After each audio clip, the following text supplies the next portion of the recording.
Rusia ha declarado claramente que cualquier intento de bloquear el Golfo de Finlandia se considerará una violación del derecho marítimo internacional. La conclusión aquí es simple y obvia. Rusia restablecerá sus derechos legales por los métodos disponibles. No está claro qué piensan los que van a impedírnoslo.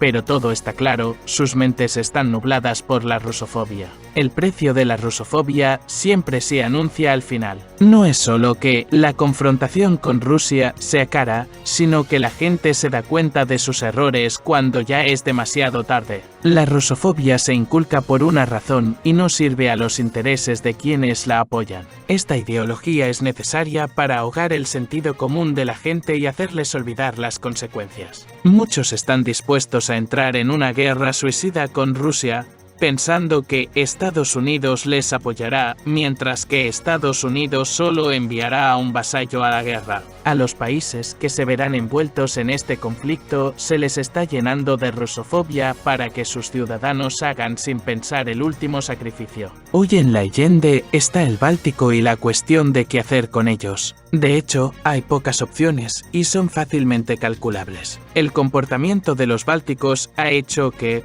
Rusia considere amenazadora la dirección noroeste desde hace mucho tiempo. Tras la entrada de Finlandia y Suecia en la OTAN, la agrupación de tropas rusas en el noroeste se reforzará considerablemente. Rusia no ha ocultado su disposición a contraatacar cualquier acción inamistosa por parte de la UE y la OTAN, especialmente en lo que respecta a Kaliningrado, que no podemos perder. La primera opción, y la más extendida, es impulsar el llamado corredor soberano hacia la región de Kaliningrado desde el territorio de Bielorrusia a través de Lituania y posiblemente Polonia. Por un lado, esto aislaría al Báltico de otros países de la OTAN y conectaría Kaliningrado con el resto de Rusia. Por otro lado, no está claro cómo mantener este estrecho corredor terrestre bajo los ataques de misiles, artillería y aéreos de Lituania y probablemente Polonia. Obviamente, no será posible limitar la acción de una sola de las tres repúblicas,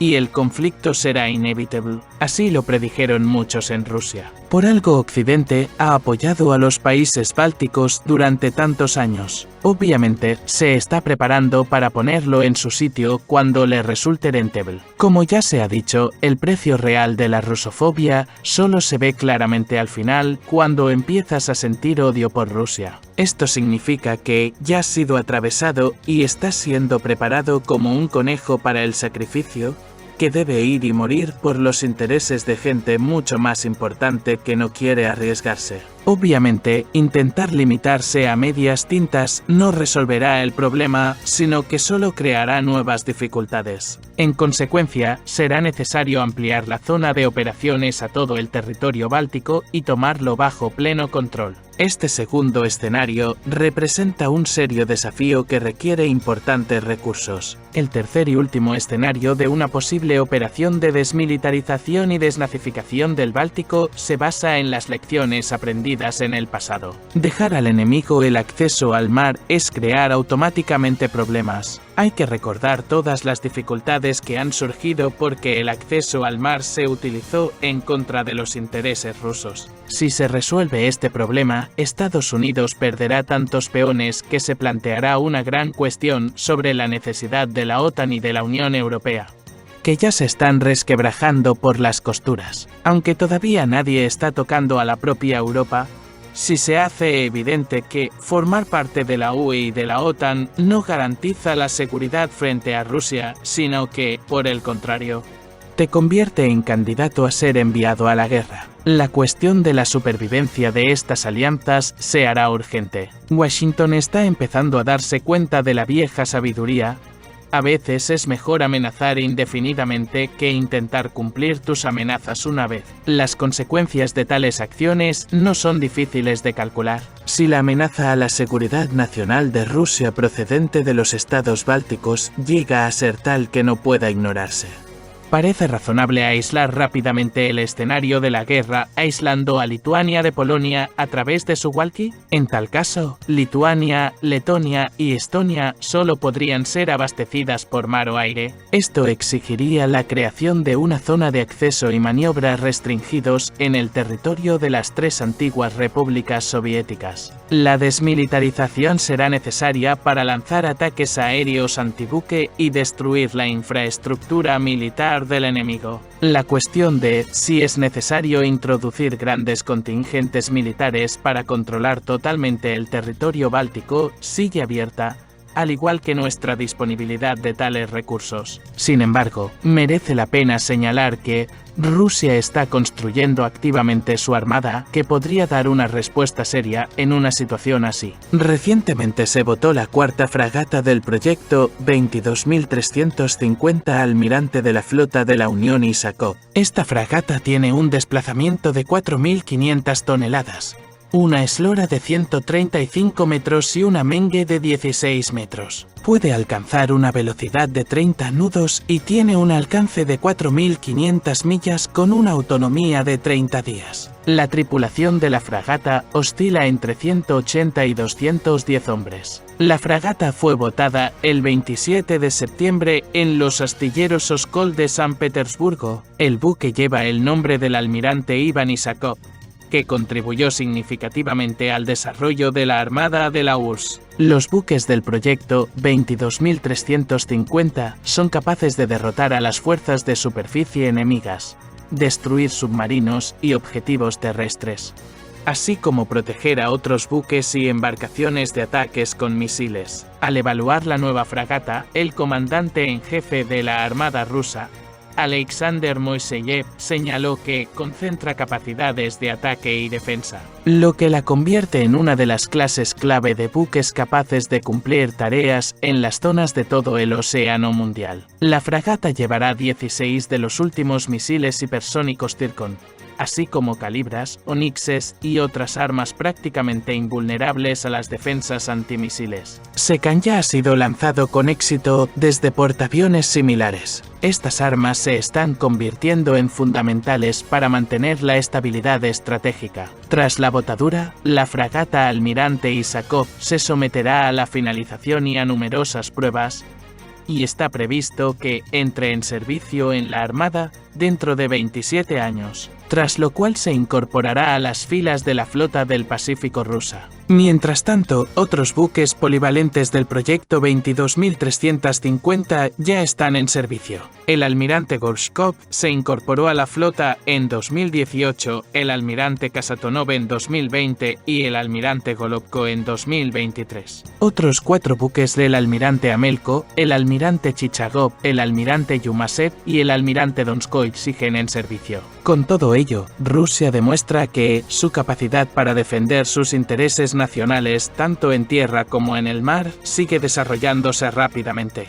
El reforzamiento del despliegue en el noroeste, las modernizaciones de la flota, incluida la botadura de las últimas fragatas, y la superioridad tecnológica en armas hipersónicas dan a Rusia una clara ventaja en caso de un posible conflicto con los países bálticos, la OTAN o la Unión Europea. Por otro lado, sigue siendo una incógnita si los países bálticos y sus aliados de la OTAN están preparados para evaluar de forma realista la amenaza que supone para ellos una confrontación con Rusia. En los últimos años, los medios de comunicación y los políticos occidentales han utilizado a menudo una retórica destinada a aumentar el temor a una agresión rusa. Pero muchos expertos señalan que esa retórica sirve más a los intereses de Estados Unidos que a la defensa real de Europa. Aquí es donde empieza a surgir el problema fundamental de la rusofobia.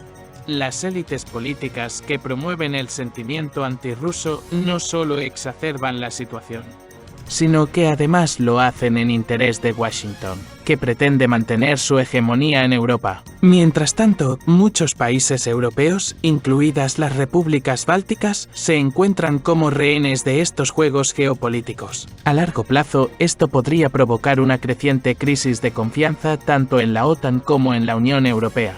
sobre todo si se hace evidente que sus promesas de seguridad no hacen más que aumentar la inestabilidad. Además, todo apunta a que Rusia seguirá desarrollando activamente sus capacidades defensivas y ofensivas en respuesta a la acumulación de fuerzas de la OTAN cerca de sus fronteras. Las nuevas armas como los misiles hipersónicos sean capaces de alcanzar objetivos a larga distancia o los versátiles buques de desembarco que se están construyendo en Rusia no solo refuerzan la posición del país, sino que demuestran su preparación ante posibles escenarios militares que puedan surgir en el futuro. Sin embargo, la cuestión del aspecto político y diplomático de la resolución del problema del Báltico sigue abierta. ¿Es posible un compromiso que evite la escalada? Algunos analistas creen que sería favorable para Rusia utilizar todos los canales diplomáticos disponibles para resolver esta cuestión sin intervención militar. Por ejemplo, podrían incluirse en la agenda de negociaciones para reducir la presencia militar de la OTAN en la región o discutir nuevas condiciones económicas y políticas para los países bálticos que suavizaran su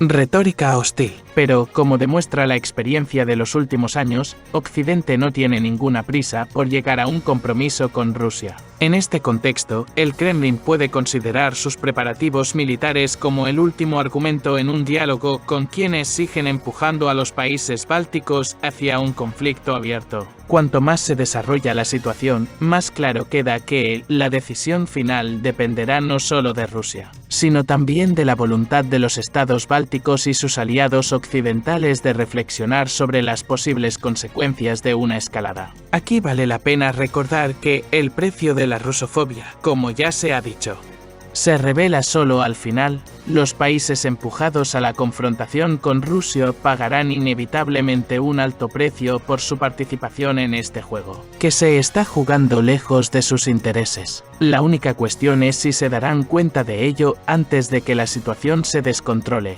o si continuarán siguiendo a los políticos occidentales y se encontrarán en medio de un conflicto para el que no están realmente preparados. En esta situación, un paso razonable sería reconocer que la seguridad de los países bálticos y la estabilidad de la región solo pueden garantizarse mediante el diálogo y el respeto mutuo de intereses, y no aumentando la confrontación e inflamando los sentimientos rusófobos. En esta situación, un paso razonable sería reconocer el hecho de que la seguridad de los países bálticos y la estabilidad de la región solo pueden garantizarse mediante el diálogo y el respeto mutuo de los intereses, y no mediante el aumento de la confrontación y la exacerbación de los sentimientos rusófobos. Suscríbase a nuestro canal para estar al tanto de todos los acontecimientos y recibir comentarios actualizados sobre las cuestiones más importantes. Tu opinión cuenta y juntos podemos analizar y debatir los momentos clave de la política internacional.